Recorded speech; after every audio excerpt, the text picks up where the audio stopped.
Mike and Tom are registered with Stewart Partners Global Advisory LLC.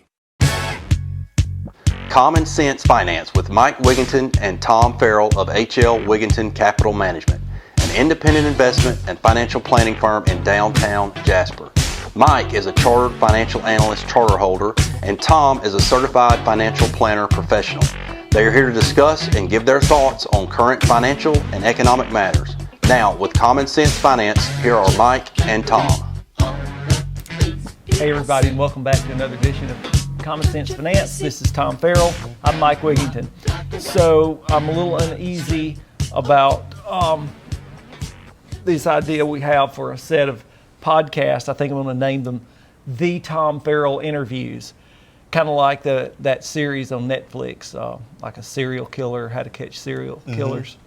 That could be what this turns into. So first up is we're going to have this conversation about this movement about working from home. What are we going to title this? What are we going to title this podcast? WFH Mania. Work from home mania. Work from home mania. That's the cool new. Well, it's I don't know what this is going to turn out to be. It's certainly something. So why don't you take it away? Well, what triggered this is I read it was everybody I'm sure has heard of Elon Musk, and he came out last week and said pretty much, hey, everybody needs to get back to the office. If you want to work from home and pretend to work, you can go work somewhere else.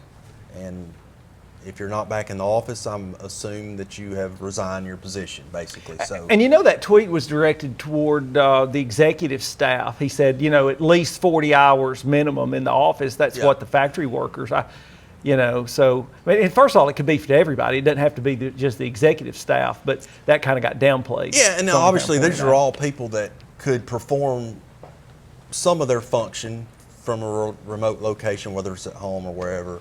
Obviously, well, they factory could. Worker. Well, they could, but that's part of the problem with this whole thing. It's kind of like the levels, Kramer?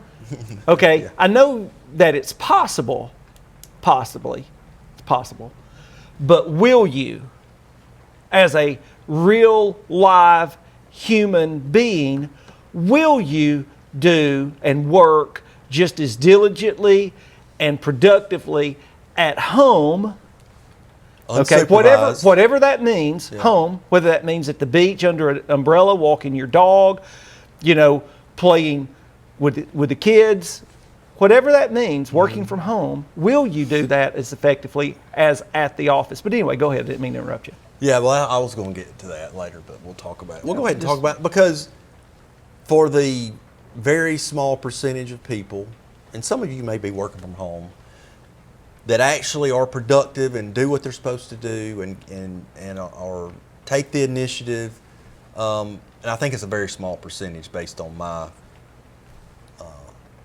experience anyway. Because you and I both know we deal with entities that are still working from home, and we call the service level is terrible. The service level has dropped exponentially. You're talking to somebody on the phone, you can hear the TV in the background, the dog barking, the kids playing. Or they're outside walking the dog. Or you hear birds chirping. Or they're just not there, not answering the phone. Right, or you just don't, the level of response is dropped off significantly. So this will have some effect, we think, on businesses going forward, hiring, wage inflation, things like that. It could affect a lot of these companies, these businesses going forward. Well, I'd look, and regarding this article, and there's one, they interview a handful of people. There's one particular lady that's supposed to represent the group, and whether she does or she doesn't, it certainly seems to be, her position certainly seems to represent a large number of people. And I will tell you this, I absolutely believe that going forward, that things are going to be materially different in that space with this idea about working remotely than it was prior to the pandemic. Okay, I don't agree with it. Okay, I think this was absolutely foreseeable that when you let folks run amok for a while, to try to corral them back is going to be one heck of a problem. Okay, and it's interesting to me, I think it's an irony that these people that are sitting here saying that they could not care less about what the employer thinks or wants, those are the very people that are saying, well, trust me, I'm gonna work for you, Yes. even though I don't care about you or care about what you want, and I don't, I'm going to refuse to do what you're asking me to do, but you can trust me to work productively from home and not cheat the clock. And that's just so, I mean, it's out of control. And I think the end result, if you want to tie this back into some economic conversation or which goes into stock prices, is look, it's Europe. It's Europe.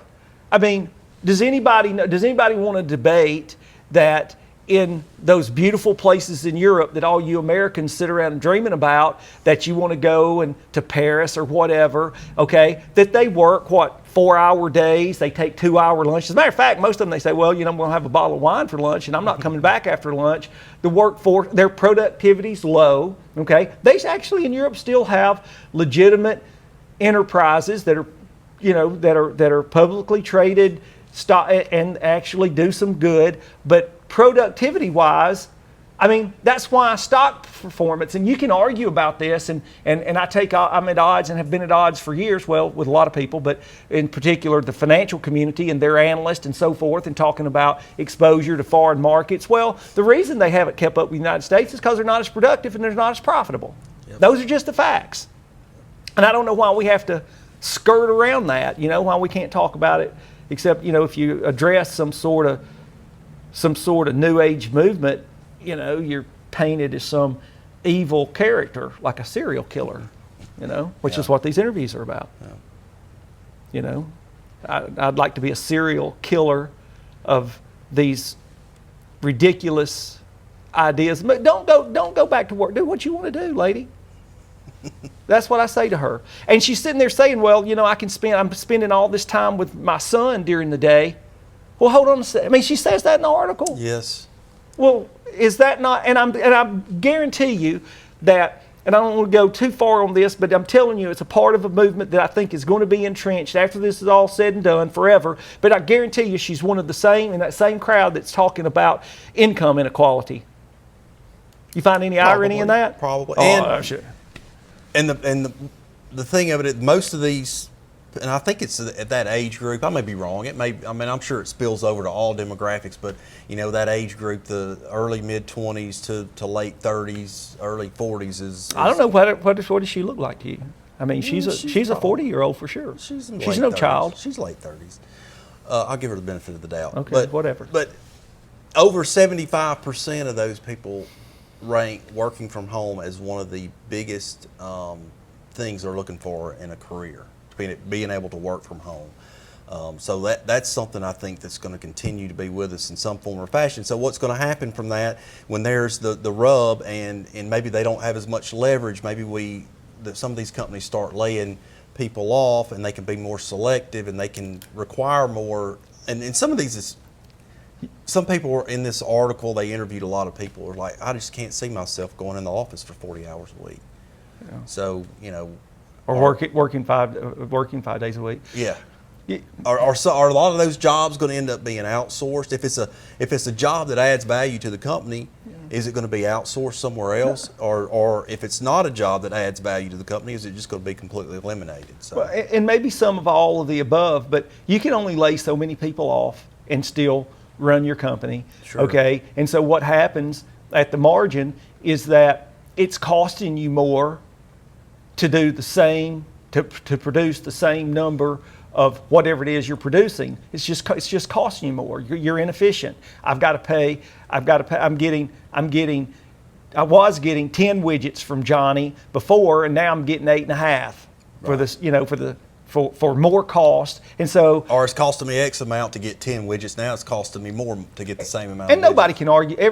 There's not a real live human being I've ever talked to that doesn't complain about quality of service. And I mean, and this is just going to result in another leg down across the board on that. And it's just inefficiency, lower productivity, and like I said, people want to argue. Even the great compliance folks want to argue with me about it's accounting fact, okay? It's not a matter of opinion that higher expenses with no corresponding increases in margins or revenues results in lower profits. I mean, it's just a mathematical fact. So I think that's part, kind of the road we're traveling on.